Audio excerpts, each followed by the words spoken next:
स्वतंत्रता आंदोलन के दौरान कई वर्षों और महीनों के संघर्ष, कठिनाई और अहिंसा अभियान के बाद ब्रिटिश संसद ने लॉर्ड माउंटबेटन को 30 जून 1948 तक सत्ता हस्तांतरित करने का जनादेश दिया। फिर ऐसा क्या हुआ कि माउंटबेटन ने 30 जून 1948 को न चुनकर 15 अगस्त 1947 की तारीख चुनी? आइए आज के वीडियो में हम यही जानेंगे। साल 1930 से 1947 तक 26 जनवरी का दिन भारत के स्वतंत्रता दिवस के रूप में मनाया जाता था। इसका फैसला सन 1929 में लाहौर में हुए भारतीय राष्ट्रीय कांग्रेस अधिवेशन में हुआ था। इस अधिवेशन में भारत ने पूर्ण स्वराज्य की घोषणा की थी। साल 1945 में दूसरे विश्व युद्ध के खत्म होने के समय ब्रिटिश आर्थिक रूप से कमजोर हो चुके थे और वे इंग्लैंड में स्वयं का शासन भी चलाने में संघर्ष कर रहे थे। ऐसा भी कहा जाता है कि ब्रिटिश सत्ता लगभग दिवालिया होने की कगार पर थी। महात्मा गांधी और सुभाष चंद्र बोस की गतिविधियों ने इसमें अहम भूमिका निभाई। 1940 की शुरुआत से ही गांधी और बोस की गतिविधियों से आवाम आंदोलित हो गया था और दशक के आरंभ में ही ब्रिटिश हुकूमत के लिए यह एक चिंता का विषय बन चुका था। स्वतंत्रता आंदोलन के दौरान ब्रिटिश संसद ने लॉर्ड माउंटबेटन को 30 जून 1948 तक सत्ता हस्तांतरित करने को कहा।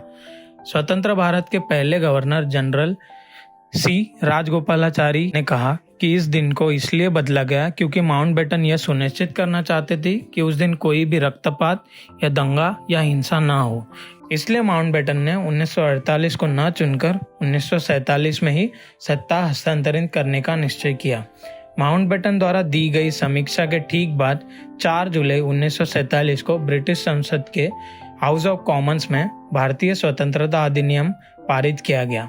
इस अधिनियम के सबसे महत्वपूर्ण प्रावधान थे कि ब्रिटिश भारत को पाकिस्तान और भारत दो पूरी तरह संप्रभु प्रभुत्वों में विभाजित किया जाएगा और यह 15 अगस्त 1947 से लागू होगा। फ्रीडम एट मिडनाइट में लॉर्ड माउंटबेटन के हवाले से बताया गया है कि उन्होंने भारत के स्वतंत्रता दिवस की रूप में 15 अगस्त को क्यों चुना।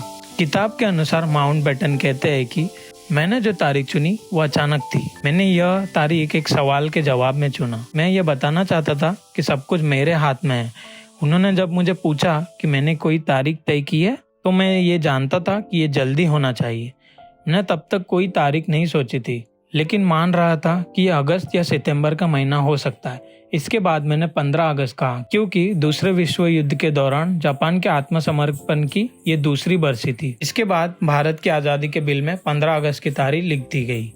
तो दोस्तों ये था हमारा वीडियो। आशा है आपको पसंद आया होगा। वीडियो को ज़रूर लाइक और कमेंट करें और ऐसी वीडियो फ्यूचर में देखने के लिए हमारे चैनल को ज़रूर सब्सक्राइब करें।